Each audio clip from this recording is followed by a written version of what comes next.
And 91 years ago. 90. 90. Same difference. Close enough. Hey, we reached that far. You can approximate. Sorry. It took the 9 months. It's is what more I had to mature. do. I didn't keep it straight. And I saw the house you were born in. My father, my father Never mind, had immigrated to, in 1890, immigrated to Michigan. And some of you have heard this story. And he started a hauling business, hauling lumber from the forest into the town, made business. Unfortunately, my grandmother didn't like, she was all alone. She couldn't had nobody to talk to, only her husband. And she finally got him to go back to Austria-Hungary. That's where we come from, Austria, the Dolomites. He went back there. And then when the First World War broke out, they grabbed my father. He said, but I was in the United States. I'm a citizen. No, you belong Here here. they are, yeah. And off they took him into the Austria-Hungary army, fighting. And he fought the war. He was wounded by the Italians, by the way, dressed in this Austrian war. Wounded by them. And there's a famous picture, it used to be in my house, my father's In your house, mother's house. of him in uniform in Mhm. First World War, in a German uniform. He immigrated to the United States after I was born in Italy, because it was succeeded to Italy after the First World War. It was no longer Austria, it was all Italy now. It became Italy, the Dolomites. And he moved to Brooklyn. And I guess about, when I was 5 years old, we came over to the United States with my mother. And, well, my sister, and that's all it was. And he was working in the subway at the time. Didn't make much money. And it was the worst time in the world, because it was the time of the, well, right after the First World War. It was a poor day, right? But in spite of that, he made his own wine. He used to buy cases of wine and bring them in, squeeze them. He was the lousiest one because I said, I couldn't, his wine was lousy, it really was.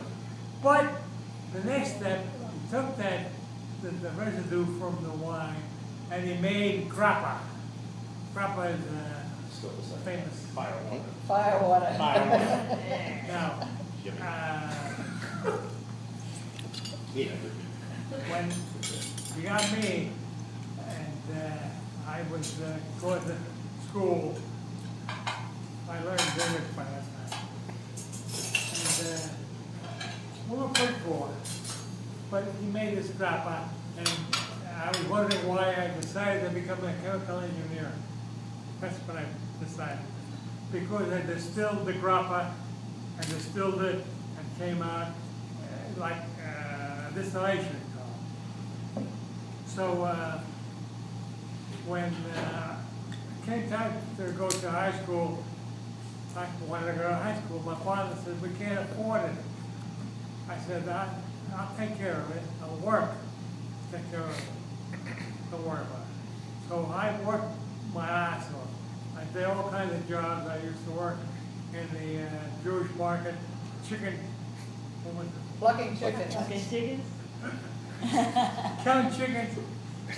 I used to go to the Jews on Saturday for a quarter, I'd light their fire for them. Oh, what the hell, I made money. And I went through high school, and I finished high school. And my father said my father said I had to go to college. So I said, he said, I can't afford it. I said, I'll take care of it, don't worry about it, I'll take care of it. So I kept on working, I worked in the summer, and worked more barrels in the factory, and I managed to survive. We were poor, we had no money, we were on relief back that time. And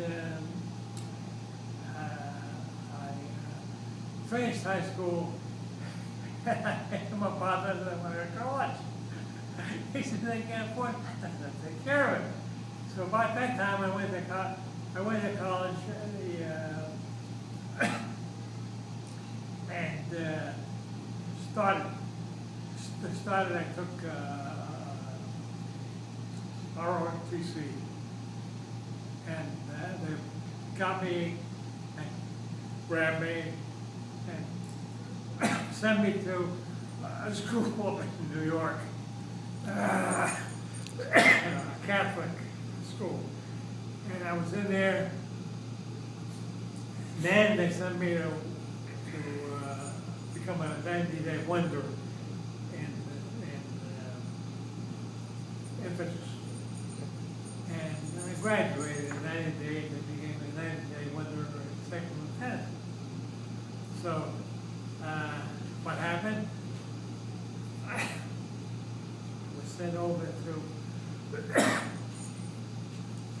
I joined the division and was sent over to France. And lucky, no, England. And he had listened, he was A much trying right. time.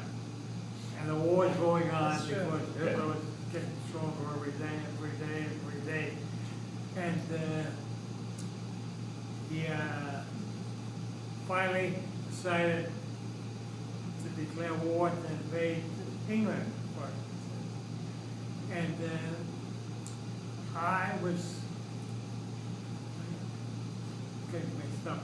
Wherever it was, I ended up in fighting them. I went to France. Lucky, I didn't go on D-Day. I went after that. We landed and went across France. And then I ended up in the Siegfried Line. And that was in 1942. And then the Germans attacked again. And I was in a foxhole, second lieutenant, 1942, I didn't think I'd be alive the next day. People were getting killed left and right.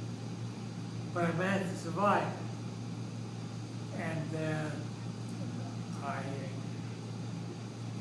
after the war, instead of going back, I stayed over.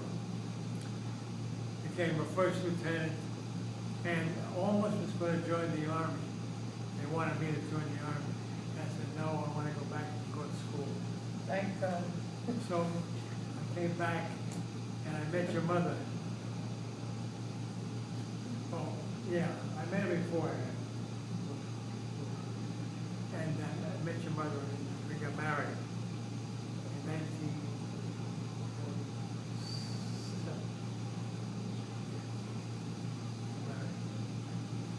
Trying to remember.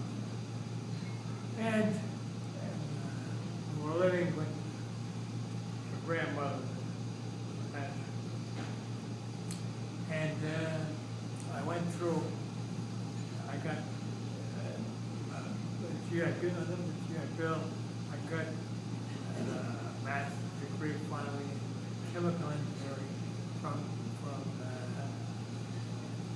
Columbia. So I graduated in 1949 and accepted a job. I was interviewed by Merck, and I went to Merck. I one move. And you girls, go with it. At Merck,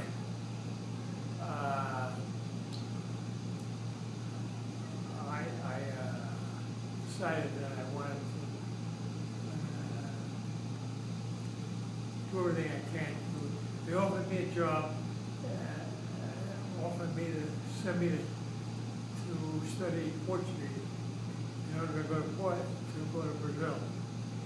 After he decided, no, you're going to Argentina.